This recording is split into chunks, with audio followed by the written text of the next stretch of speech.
8 p.m. last night, we had 77 cases of community transmission. 33 of those have been exposed in the community whilst infectious. Over 50 of the 77 are close family members. Sydney's COVID outbreak has turned deadly, with Australia's first COVID death this year recorded overnight. We've seen one older person die, and I want to extend my deepest condolences to their families and loved ones. I would stress this was not someone who was in an aged care facility, nor was it someone who had had the chance to be vaccinated. Again, it highlights the severity and the impact that COVID can have on loved ones, the most nearest and dearest to you. Right now in Sydney, there are 52 people in hospital. 15 are in intensive care, 5 on ventilators. Of the 52, 6 people are under 25 and 5 are between 25 and 35. And the numbers are expected to get worse. I'm anticipating the numbers in New South Wales will be greater than 100 tomorrow. After masks were made compulsory on all construction sites yesterday, today tradies and construction workers have been strongly urged to get tested. If you are someone who visits multiple sites, that you get tested to make sure you're negative before you continue working. So at this stage, that's a strong recommendation. In the last 24 hours, police handed out 106 personal infringement notices as Crime Stoppers was flooded with 1,200 calls to investigate lockdown violations, including a gathering of 15 men in Marrickville. These men were in their 50s through to just short of 90 years of age, no masks, no social distancing, clearly in an environment that was a huge risk to them, their families and their community. And a strong warning to those who ignore restrictions. We are now in a position where we need to be much more firmer than fairer, and police are just getting a little tired of people that disguise their behaviour around the orders to try and get some legitimacy to it. With today's numbers, Sydney-siders are treating the lockdown more seriously.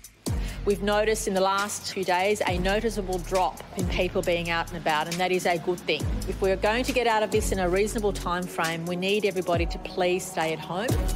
Well, to help us unpack these latest developments, we're talking to the host of ABC's Coronacast, Norman Swan.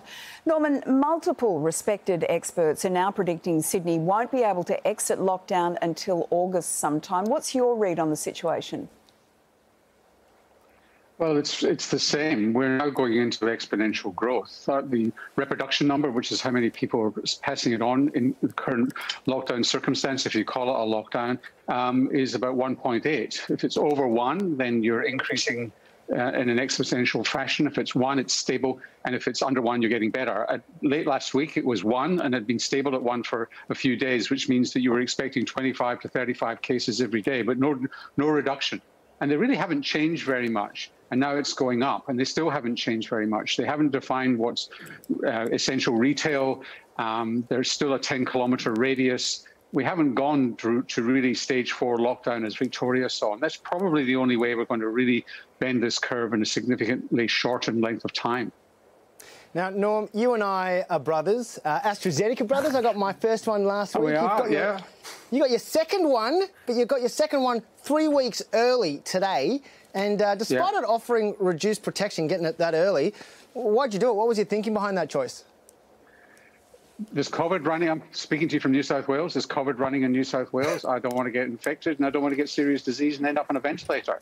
And getting a second dose, even at 8 or 9 weeks, is going to give me enough protection to protect against severe disease. Nobody can really tell you what the reduction is at 8 weeks. The evidence for 12 weeks being really good was based on a very small number of patients. So 8 weeks is probably a bit of a reduction, but probably not that much. Norman, the government's released a new ad aimed at trying to get more people vaccinated. It's pretty confronting. Take a look.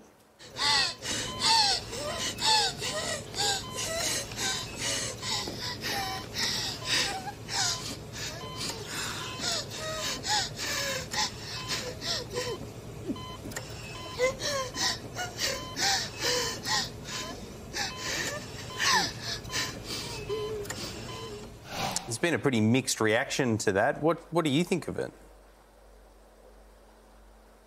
Well, it'll have the same sort of controversy as the Grim Reaper ad back in the mid-80s for HIV/AIDS. And obviously the belief behind it is that people need to be shocked into this.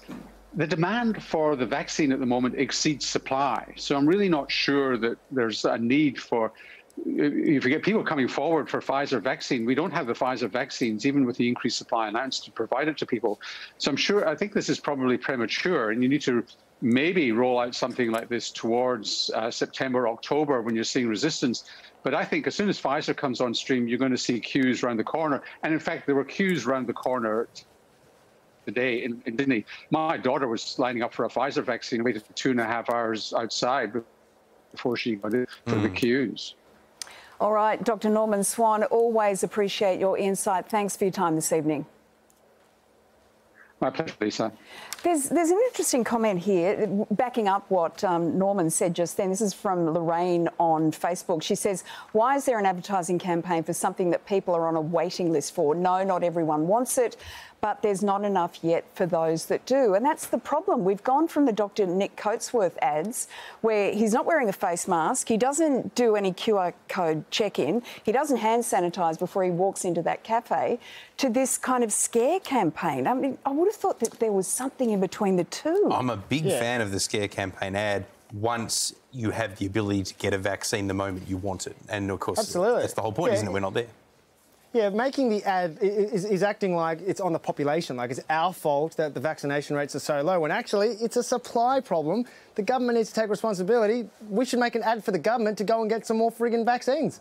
Yeah, I mean, the only other thing is that the person in that ad looks like somebody under 40, a relatively young person. So what they're saying is that, you know, you're a young person, you could have some severe consequences from getting COVID, but yet you're not eligible for any of the vaccines available to tackle the severity of COVID. So it's like, what do you want me to do now? And the fear is there because the Delta strain is showing more young people are going to hospital. Yeah. We're going to take a quick break, though. We'll be back soon.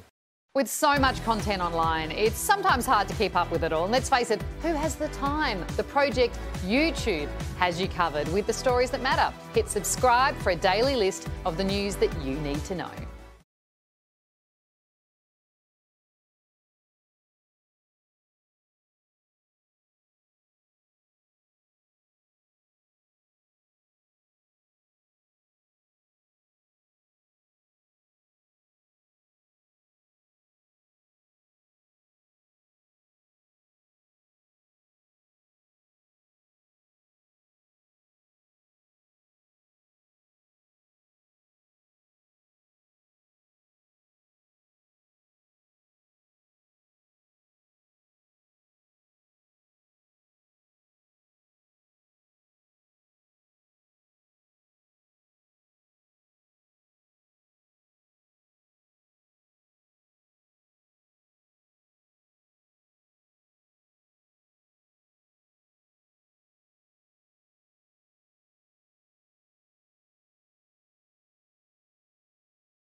From expert opinions to in-depth analysis and reporting, the Project YouTube brings you the biggest stories from Australia and around the globe.